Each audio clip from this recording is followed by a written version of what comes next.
कुकरच्या फक्त एका शिट्टीत तयार होणारा हॉटेल, रेस्टॉरंट, ढाब्यावरच्या चवीलाही मागे सारणारा मटर पनीर पुलाव चला बनवूया। त्यासाठी इथे मी 2 वाटी बासमती तांदूळ घेतलाय। 2 ते 3 वेळा पाण्याने स्वच्छ धुवायचा, त्यामध्ये पाणी घालायचं, 20 मिनिटं तांदूळ भिजण्यासाठी बाजूला ठेवायचा। गॅसवर पॅन गरम करायला ठेवले, त्यामध्ये 2 चमचे तूप घालायचं।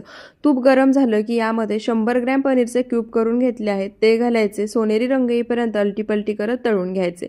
त्यानंतर 14 ते 15 काजू राहिलेल्या तुपामध्ये तळायचे। त्याच तुपामध्ये 10 ते 12 मनुके सुद्धा तळून घ्यायचे, एका डिशमध्ये काढायचे।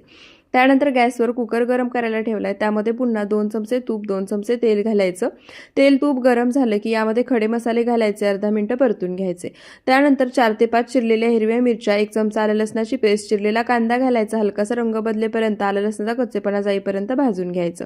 त्यानंतर अर्धी वाटी चिरलेलं गाजर, अर्धी वाटी चिरलेलं बीन्स, अर्धी वाटी वाटाणा घालायचा, तो सुद्धा छान असा परतून घ्यायचा, तोपर्यंत तांदळातलं पाणी काढून घेतले। आता भिजवून घेतलेला तांदूळ यामध्ये घालायचा, त्यासोबतच 1 चमचा गरम मसाला घालायचा। तांदूळ भाज्यांसोबत हलक्या हाताने मिक्स करून घ्यायचा। तळलेले काजू आणि मनुके सुद्धा याच स्टेपला यामध्ये घालायचे।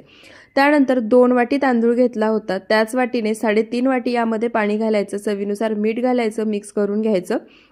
तळून घेतलेलं पनीर वरून घालायचं, बारीक चिरलेली कोथिंबीर घालायची, कुकरचं झाकण लावायचं, मध्यम आचेवर कुकरची 1 शिट्टी करायची, गॅस बंद करून कुकर पूर्णपणे थंड करून घ्यायचा।